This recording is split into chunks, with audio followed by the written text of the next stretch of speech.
उसका असली जेवर तो उसका पति होता है। ये कुछ बचे हुए गहने थे, इन्हें मैं बटोर ले आई हूँ। तुम्हारी माँ सिर्फ अब एक जगह ही जा सकती है, और वो जगह है कोई भी तीर्थ स्थान। याद है आपको जब नन्हे पैदा हुआ था तो कितने खुश थे आप। आपको याद है आपने क्या कहा था? बड़ी बहू, तुमने हमें बेटा देकर बहुत उपकार किया है। देखना, एक दिन हमारा बेटा हमसे बढ़कर नाम करेगा और तुम्हें तो वो पलकों में बिठा कर रखेगा। हमने एक फैसला लिया बड़ी बहू। कैसा फैसला?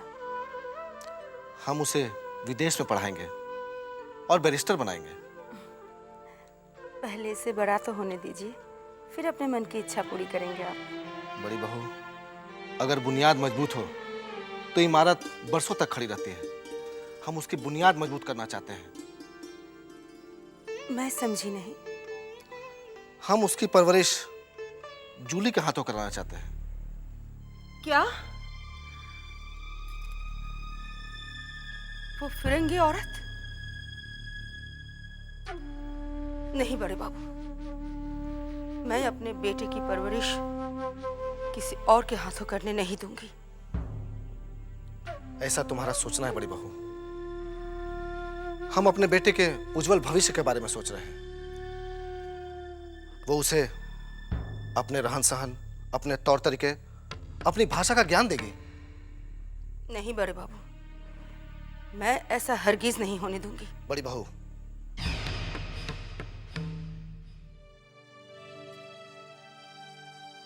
मैं अपनी जान दे दूंगी, लेकिन अपने कलेजे के टुकड़े को किसी और के हवाले नहीं करूंगी। आप समझते क्यों नहीं बड़े बाबू? हमारा बेटा हमारे बुढ़ापे का सहारा है, बुढ़ापे की लाठी है ये। आप इसे किसी और के पास भेजकर मेरा अपमान कर रहे हैं। फजूल की बहस मत करो बड़ी बहू। हमारा फैसला अटल है। हम तुम्हें विश्वास दिलाते हैं बड़ी बहू। देखना, हमारा बेटा हमारे बुढ़ापे का सहारा बनेगा।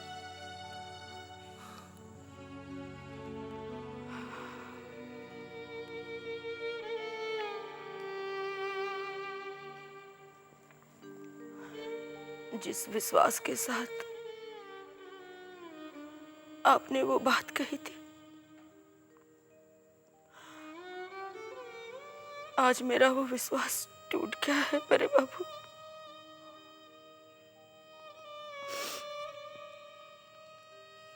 कम उम्र में आप मेरा साथ छोड़कर चले गए थे, और बुढ़ापे में बेटा साथ छोड़कर जाने की बात कर रहा है।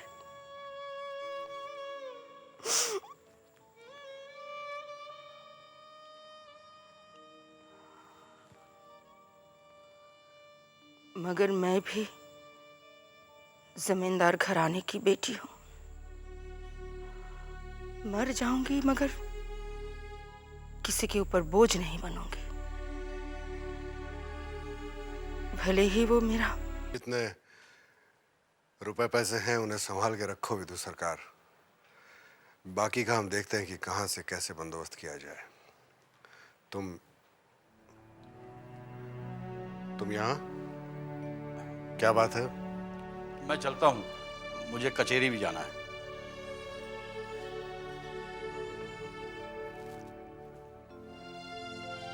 क्या बात है मजली, तुम तो यहां कभी नहीं आती।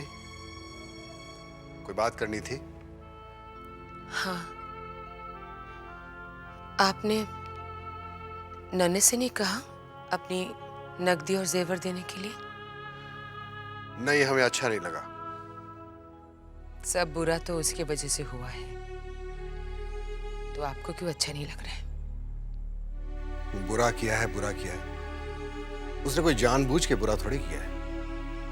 एक फैसला लिया था, गलती हो गई। अब इसका मतलब ये थोड़ी कि हम उससे जाकर कहें कि लो जिम्मा, ये जिम्मेदारी तुम्हारी है। नहीं मछली, हमारा भी कोई स्वाभिमान है और हमें हमारा स्वाभिमान इस बात की इजाजत नहीं देता ना। स्वाभिमान की बात तो तब होती है जब आप उनका दिया हुआ जेवर लेते, लेकिन आज चारू के पास जो भी है वो तो हवेली का ही है। हम जानते हैं मजली, लेकिन हाबुल दत्त जिस शख्स का नाम है वो बहुत ही कमीना, गिरा हुआ और छोटा इंसान है। वो जब देखेगा कि उसकी बेटी के जिस्म पे जेवर नहीं है तो 10 बातें पैदा करेगा। तरह तरह की बातें नमक मिर्च लगाकर लोगों को हमारे खिलाफ भड़काएगा, हमें जलील करने की कोशिश करेगा और ये हम नहीं चाहते।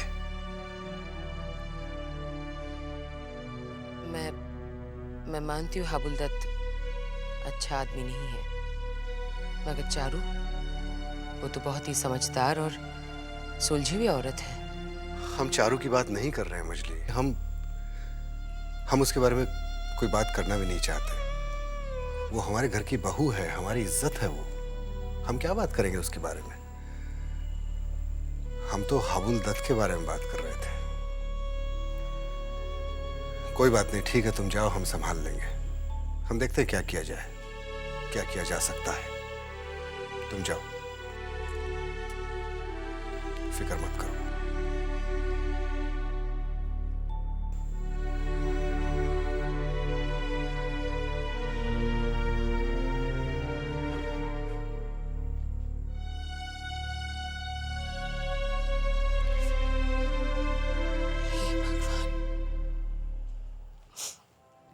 ये तेरी क्या लीला है? हवेली ये कैसी परिस्थिति में आ गई?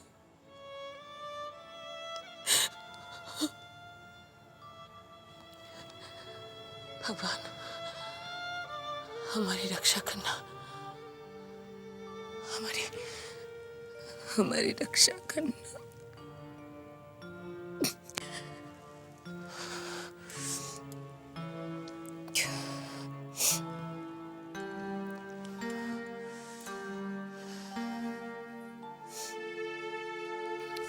सिंधु सुन, तुझे एक काम करना है। मैं पिताजी के पास जा रही हूँ। मजली बाबू पूछे तो कह देना मैं मंदिर गई। लेकिन अब पिताजी के पास क्यों जा रही है? सिंधु, तेरे हर सवाल का जवाब देना पड़ेगा मुझे। जो कहती हूँ वही कर। जी।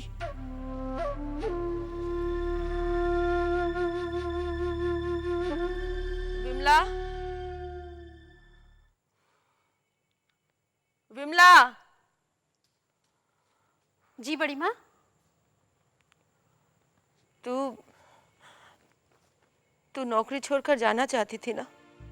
वो तो तनख्वाह नहीं मिल रही थी इसलिए बोली थी, मगर अब तनख्वाह मिल गया तो मैं नहीं जाती। नहीं विमला, मैं तुझे तनख्वाह नहीं दे सकूंगी।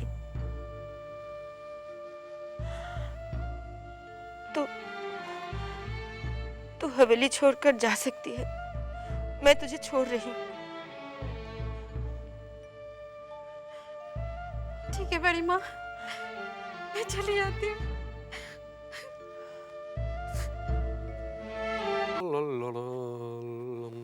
Please, Mr. Senna, don't move, don't move.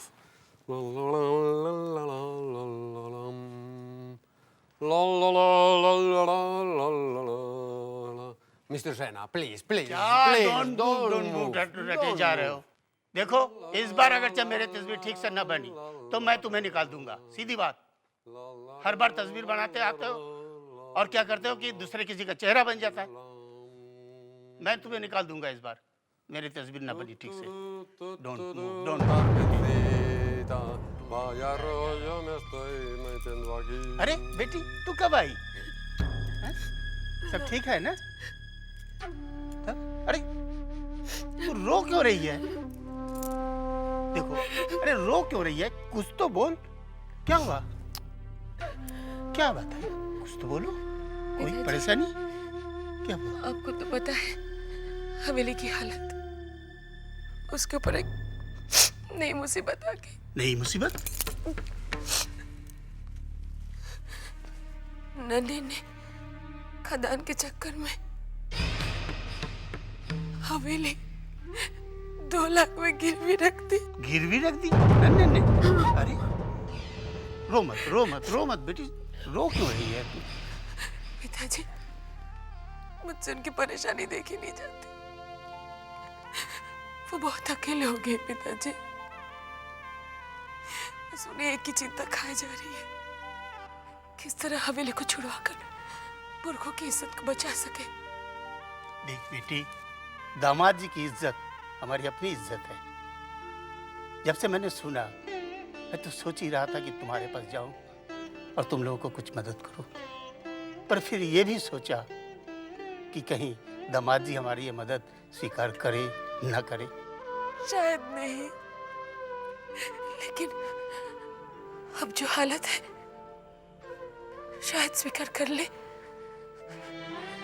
पिताजी, अगर आप आए और उनके सामने खड़े हो जाए तो हो सकता है कि हवेली की इज्जत उनके स्वाभिमान को दबा दे। ठीक है बेटी, ठीक है, घबराओ मत बेटी, हमें 2-4 दिन का मोहलत दे दे। मैं जहाँ से भी हो, जैसे भी हो, रुपया पैसा लेकर के हवेली आ रहा हूँ, पर तू आंसू पोंछ ले। अच्छा पिताजी, आज मैं चलती हूँ। हाँ, उन्हें बताए बगैर आई हूँ ना, ज्यादा देर तक ठहर नहीं सकती। मैं चलती हूँ।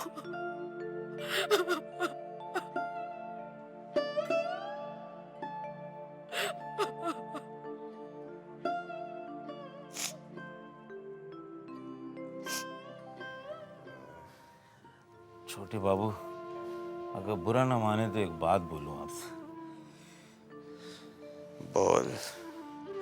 क्या है, देखिए, छोटी बहू रानी को समझाइए, आजकल वो बहुत बहुत शराब पीने लगी, हमारी तो सुनती ही नहीं है।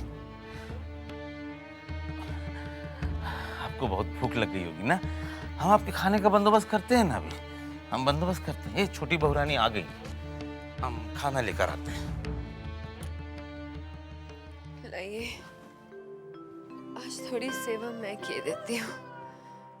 मैं पैर दबा देती हूँ आपके। क्या बात है, आप ऐसे क्यों देख रहे हैं? तुम्हारे चेहरे में अपनी पहली वाली छोटी बहू की शक्ल को ढूंढ रहा हूँ, दिखाई नहीं दे रही है। काश आपने अपनी छोटी का चेहरा पहले देख लिया होता,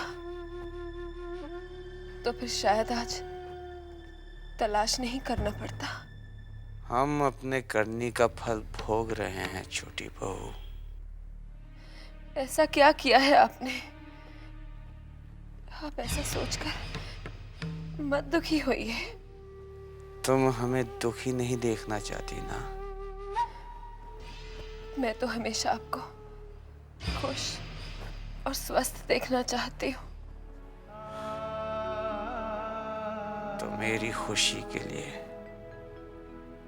शराब पीना छोड़ दो।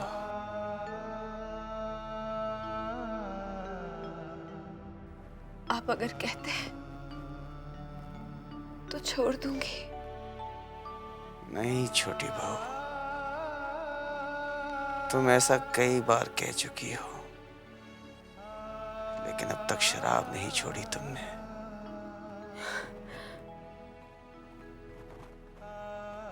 मैं वादा करती हूँ। अजय बाबू, आप तो कुछ परेशान से दिख रहे हैं। हाँ सागर बाबू, हम वाकई बहुत परेशान हैं। आप तीनों हमारे दोस्त हैं, कभी गैर नहीं समझा। हमने सारी बात आप लोगों से कही, कभी कोई बात छुपाई नहीं। आज की परेशानी यूं है कि अब क्या कहें। ये देखिए ना, ये नन्हे की नादानी की वजह से ये हवेली गिरवी पड़ी है। क्या? हाँ, ये अब क्या कहें, जब अच्छा वक्त था तो हमने कभी आप लोगों को मुसीबत का सामना नहीं करने दिया। आज हमारा बुरा वक्त है तो यूं हुआ कि मुसीबत खुद हमारे सामने मुंह बाए खड़ी है। सबसे पहले तो हमें इस बाप दादा की हवेली को बचाकर छुड़ाकर अपनी पुरखों की इज्जत को बचाना है। इसलिए हमने सोचा कि आप लोगों से थोड़ा सलाह मशवरा कर लें। अब हम क्या सलाह मशवरा दें मजले बाबू? मेरी परिस्थिति तो वैसे भी बहुत खराब है। अब मैं क्या मदद करूं आपकी? मैं आपसे क्या कहूं मजले बाबू, मेरी परिस्थिति तो और ज्यादा खराब है। समझ गए भैरव बाबू, हम समझ गए। सागर बाबू, हम समझ गए। भैरव बाबू की परिस्थिति खराब है, आपकी और भी खराब है, और जो मोती बाबू आने वाले थे डर के कहीं मुंह छुपा के बैठे हैं, नहीं आए, उनकी परिस्थिति और भी खराब है। समझ गए? हम सब समझ गए। ठीक है, कोई बात नहीं भैरव बाबू, हम संभाल लेंगे, हम सब संभाल लेंगे। आप लोग जाइए, जाइए, आप लोग अपनी परिस्थितियां संभालिए।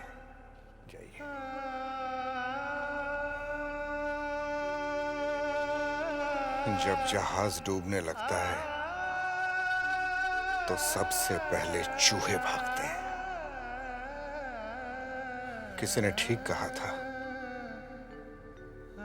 अपनों की पहचान बुरे समय में ही की जाती है। नमकराम, सबके सब नमकराम।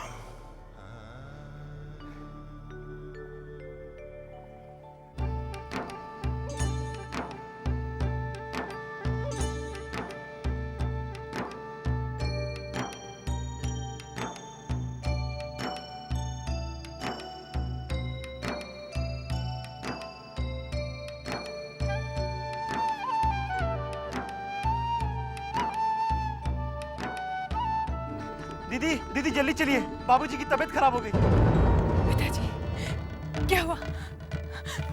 चल मेरे साथ। पिताजी, पिताजी। जबा बेटी, पिताजी। जबा, तू आ गई। क्या हो गया आपको पिताजी? रतन, जल्दी से डॉक्टर बाबू को बुला कर लेके आओ, जल्दी से। नहीं बेटी नहीं, अब मुझे डॉक्टर की कोई जरूरत नहीं। रतन क्या हुआ? तुम लोग यहीं बैठो, मैं डॉक्टर को बुलाने जा रहा हूँ। तू मेरे पास रहे, मैं तुझे कुछ बताना चाहता हूँ। बेटा, मेरे पास समय बहुत कम है। पिताजी, ऐसे मत कहिए पिताजी, आपको कुछ नहीं होगा, आप ठीक हो जाएंगे। आप बिल्कुल ठीक हो जाएंगे। बेटा मुझे बोलने दे, बोलने दे मुझे बेटा, क्योंकि अगर मैंने तुझे नहीं बताया तो मेरी आत्मा को शांति नहीं मिलेगी बेटा। मेरी बात ध्यान से सुन।